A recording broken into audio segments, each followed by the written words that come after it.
Hello everyone, I am Sharmi Gupta, Assistant Professor of Swami Vivekananda Institute of Modern Science located in Kolkata. I will be discussing a few basic concepts of accountancy, and today in my lecture I will be discussing analysis of transactions. I will be discussing the analysis of transactions through a few PowerPoint slides and along with a few examples. Analysis of transaction is the basic building block of accountancy. As we all know, the first book of accountancy is the journal. That is where the primary recording is done. But before entering any transaction into a journal, that particular transaction will have to be analyzed. The proper account names will have to be identified, and from there we need to find out which account name shall be debited and which account name shall be credited. Only after that the journal entry can be made. As I have mentioned in the slide, analysis of transaction is the basic building block of accountancy. Through analysis, we will identify which item is to be debited and which one is to be credited. Then it will be entered in the journal. We can say that for making journal entries, transaction analysis will have to be done, which is but obvious. But before analyzing transactions, we need to know the accounting rules. What are the accounting rules we shall be using and what are their names? There are two accountancy rules which are followed. One is the modern rules, the other is the traditional rules or golden rules. Let us understand what are the rules specifically against these modern and traditional ones. The modern rule says, as depicted in this slide, we need to identify the account head, whether it is an asset, liability, capital, expense or loss, revenue or gain or drawings. If we find that the assets increase, then it shall be debited, and if it decreases, it shall be credited. Liabilities, if they decrease, shall be debited, and if they increase, shall be credited. Capital, on decrease it shall be debited, and on increase it shall be credited. Expenses or losses, if they increase it shall be debited, and if they decrease it shall be credited. Revenue or gain, on decrease it shall be debited, and on increase it shall be credited. Finally, drawings, on increase it shall be debited, and on decrease it shall be credited. These are the rules as stated by the modern rules of accountancy. Now we have the golden rules of accountancy, which is also known as the traditional rules of accountancy. Here, the account names or account heads are identified or classified as personal accounts, real accounts and nominal accounts. Personal accounts rules say debit the receiver, credit the giver. Real accounts say debit what comes in, credit what goes out. While nominal accounts say all expenses or losses shall be debited and all incomes or gains shall be credited. Now, which rule is to be followed? It is not mandatory to follow any specific rule. We can follow any one rule as both will give the same result. In my transaction analysis, I will be following the modern rules in my explanation in this topic. As I have mentioned here, for every transaction there will be minimum of two aspects involved which we need to identify. Then we will have to categorize them into their respective account heads, and once they will be identified, we will find out whether these particular account heads, whether they shall be debited or shall be credited. Let us understand this concept through a few examples. As you can see in the slide, I have taken first example, started business with cash rupees 5 lakhs. Before analyzing any transaction, the most important thing we need to keep in our mind is that we need to think from the business point of view and not from our personal point of view. From the business point of view, business on getting an investment from the owner receives cash. So the cash balance increases from 0 to 5 lakh, because in this example we have stated started business with a cash of rupees 5 lakhs. Now cash has come into the business, cash is an asset, and the asset value increases from 0 to 5 lakhs. Now the modern rules say when asset increases it has to be debited. So cash here is my account name and it shall be debited. While at the same time,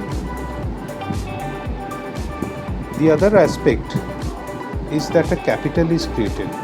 We know that when an owner or owners rather invest money into the business, a capital is said to get created. So to the business a capital is created. Before this capital had come into the business, the value of it was zero with reference to the business, but now as the capital inflow has occurred, the balance of the capital has increased from 0 to 5. So capital has increased, and referring to the modern rules, when capital increases, it shall be credited. So the result of this transaction is cash will be debited and capital shall be credited. Another example, purchase goods worth 20,000 rupees from ABC Limited. Please remember one point, whether it is a purchase or sale, our first job is to identify whether it is a cash or a credit transaction. The example given here is a credit transaction. When a business purchases goods, an expense is said to have occurred. The expense here is purchases. So with this purchase, the expense has increased, and going by the modern rules, when expense will increase, it has to be debited. So here purchase will be debited. Now what is the other aspect of this transaction? This is a credit transaction and a liability has been created because the goods have been purchased on credit from a company named ABC Limited. Here ABC Limited is the creditor and the creditor is the liability.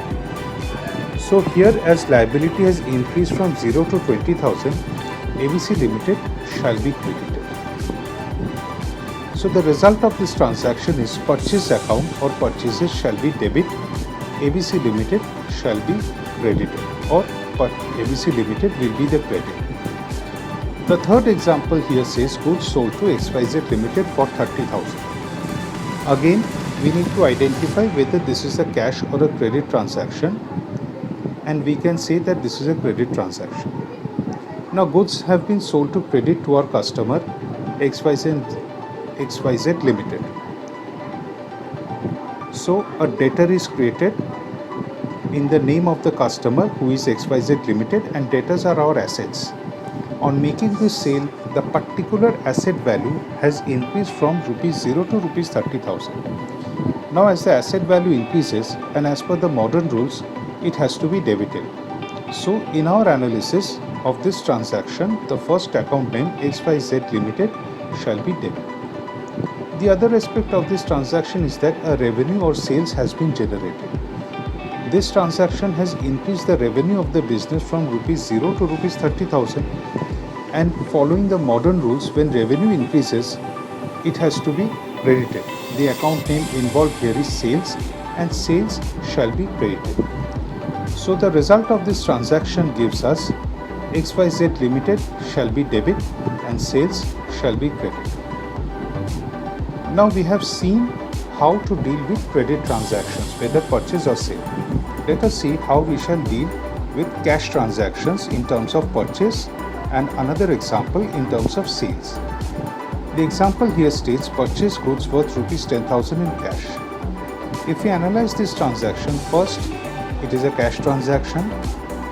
Purchase is an expense, and on making this purchase the expense has increased, and again following the modern rules, an increase in expense will result in a debit.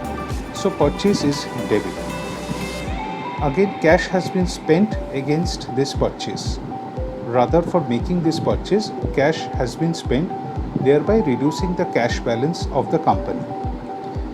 Cash is an asset, and since asset has decreased, it has to be credited. So this transaction results in cash credit. And finally, The last example of our discussion, goods sold for rupees 20,000 against cash. Again, this is a cash transactions. Here goods have been sold for rupees 20,000. On making this sale, cash of 20,000 has come into the business. So cash has been received and the asset value of cash has increased.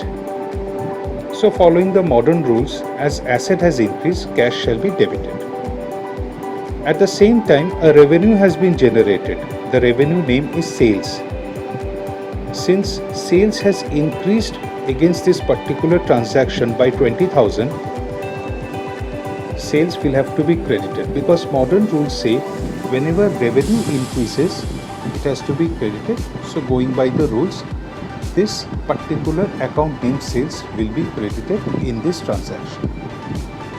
So we have understood a few concepts on how to analyze transactions and how to bring out the account names and categorize them into the various account heads as mentioned in our modern rules, whether they are assets, liabilities, capital, expenses, gain or revenue, and finally drawings. Once we have understood these account heads, we will be able to identify whether they shall be debited or credited in terms of their respective behavior, whether they increase or decrease in the transaction. So to sum up, to analyze a transaction, we should first select the accounting rules which we should follow. As already mentioned previously, the accounting rule could either be the modern rules or traditional rules, whichever one feels confident with. Second, while analyzing, always think from the business point of view. Third, we need to understand the transaction in terms of what has happened to the business. If we purchase goods against cash, an expense has increased while cash has also been spent. Likewise, we need to identify what has happened against the transaction with reference to the business. Then we need to identify the respective account names. The respective account names like purchase, sales, cash, capital, etc. Then these account names will have to be categorized under the various account heads as mentioned in our modern rules. The account heads are assets, liabilities, capital, revenue or gain, expenses or loss, and drawings. For example, sales is a revenue. Sales is my account name. It will fall under the account head of revenue. Purchase is an expense. It will come under the account head of expense under modern rules. Cash is an asset. Our customer to whom the credit transaction has been made or a credit sale has been made is a debtor, and debtor is an asset. Similarly, suppliers from whom goods have been purchased on credit, they are liabilities. So they will come under the liability rules under the modern rules. After having identified that, we need to find out which term or account head shall be debited and which accounting head shall be credited based on the behavior that has happened in the transaction. So this is the end of my presentation. Thank you to all of you.